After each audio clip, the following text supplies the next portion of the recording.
तो बच्चा लोग, दिस इज ग्वाल अकेडमी। आई एम मोहिनी ग्वाल।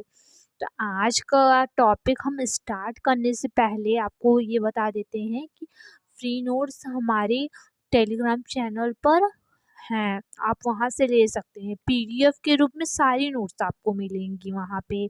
ठीक है, अभी तक जितना भी हमने पढ़ाया है, आपको समझाया है, वो सभी हमारे टेलीग्राम चैनल पर पीडीएफ के रूप में है और आगे भी आपको दिए जाएंगे। ठीक है, तो आज का हमारा टॉपिक स्टार्ट करते हैं हम।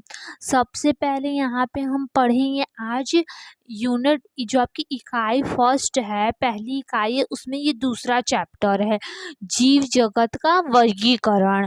तो आज हम 5 जगत पद्धति या फिर 5 जगत वर्गीकरण के बारे में पढ़ेंगे। ठीक है, तो पहला इसमें सबसे पहले ये हम जान लेते हैं, जो वर्गीकरण है, 5 जगत वर्गीकरण है, वो किसने दिया था? R.H. व्हिटेकर ने इसे दिया था। ठीक है, और कौन कौन से ये जीवधारियों के 5 जगत कौन कौन से हैं?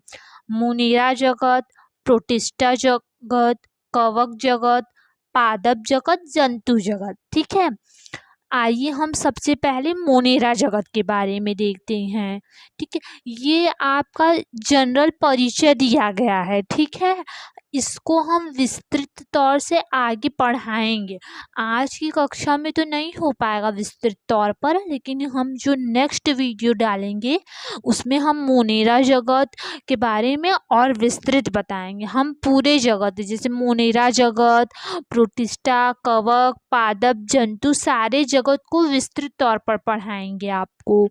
आज हम ये इनका परिचय, जनरल परिचय ले लेते हैं खाली। ठीक है, तो ये जीवधारी जो होते हैं, मतलब मुनेरा जगत में, ये एक कोशिकीय होते हैं। ठीक है, एक कोशिकीय और प्रोकैरियोटिक होते हैं।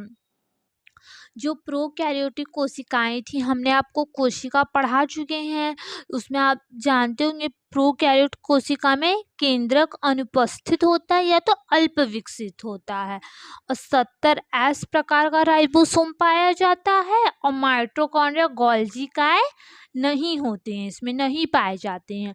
जहाँ कहीं भी प्रोटोजोआ आए, वहाँ पर केंद्रक या तो अनुपस्थित होगा या तो अल्प विकसित होगा, और 70 एस प्रकार का राइबोसोम पाया जाएगा। ये चीजें आप याद रखिएगा हमेशा। ठीक है, अब प्रोटिस्टा जगत में हम देखते हैं, जो प्रोटिस्टा जगत होता है, ये प्रोटिस्टा शब्द जो है उसको हेकल ने खोजा था। ठीक है, हेकल ने खोजा था। ये एक कोशिकीय होते हैं। कौन? प्रोटिस्टा जो होते हैं वो एक कोशिकीय होते हैं और यूकैरियोटिक होते हैं।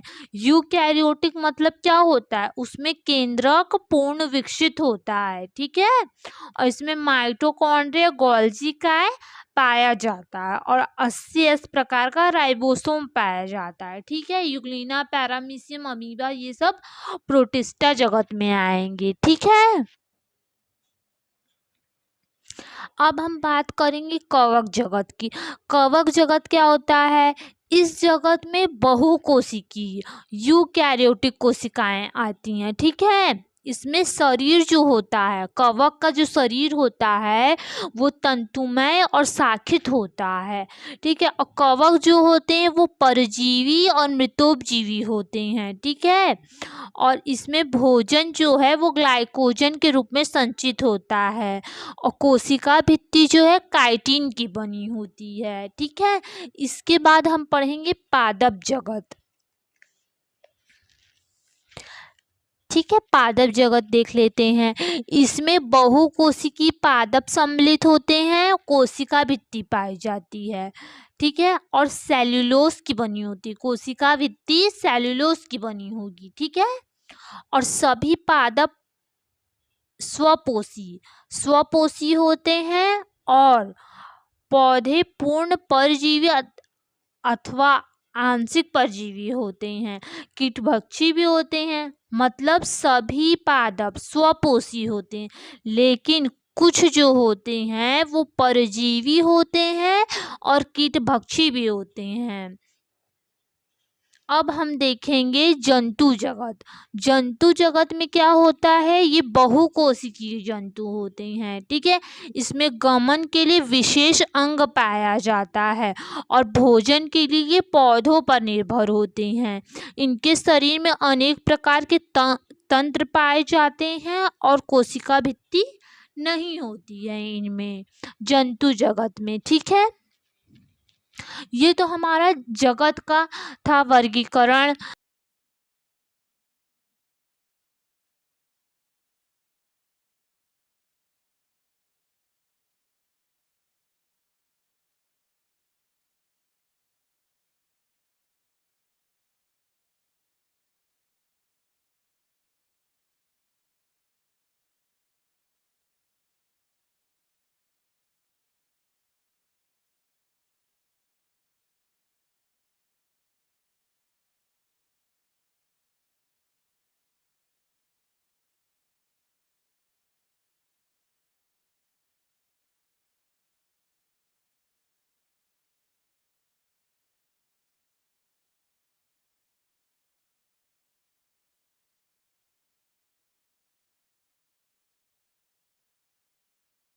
अब जगत का वर्गीकरण पढ़ने के बाद हम इसमें पढ़ेंगे वायरॉइड्स।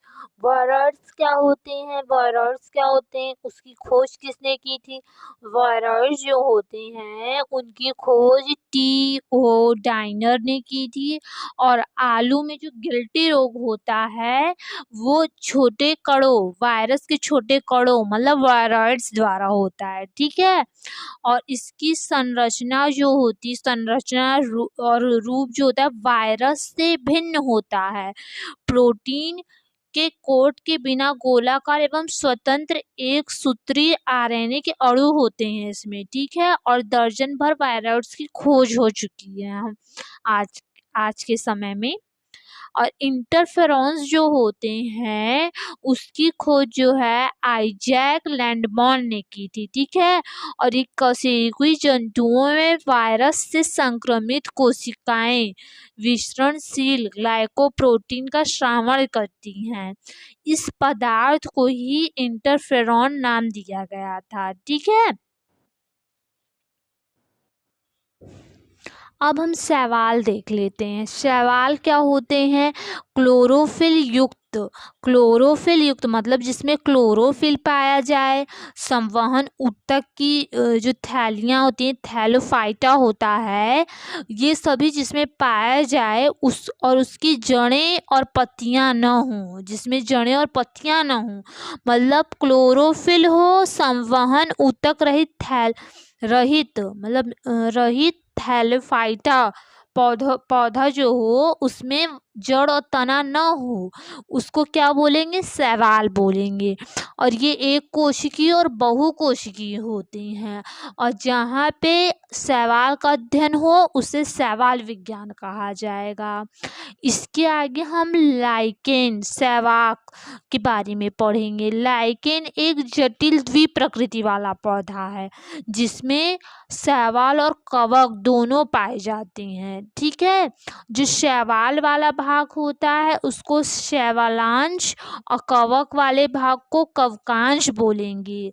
जो लाइकेन होता है, लाइकेन भाग होता है वो पोषण, लाइकेन में पोषण का जो काम होता है वो शैवाल के समान होता है और जनन का काम कवक के समान होता है। लाइकेन जो है वो सहजीवन का बहुत अच्छा उदाहरण है। क्यों? क्योंकि इसमें जो कवक और शैवाल हैं दोनों एक दूसरे को लाभ पहुंचाते हैं, ठीक है। आई होप आपको आज की क्लास पसंद आई हो, तो चैनल को आप सब्सक्राइब जरूर करें, वीडियो को लाइक करें, शेयर करें, कमेंट करें, ठीक है। साथ ही में इसके आगे की वीडियो में हम आपको वायरस के बारे में पढ़ाएंगे, ठीक है।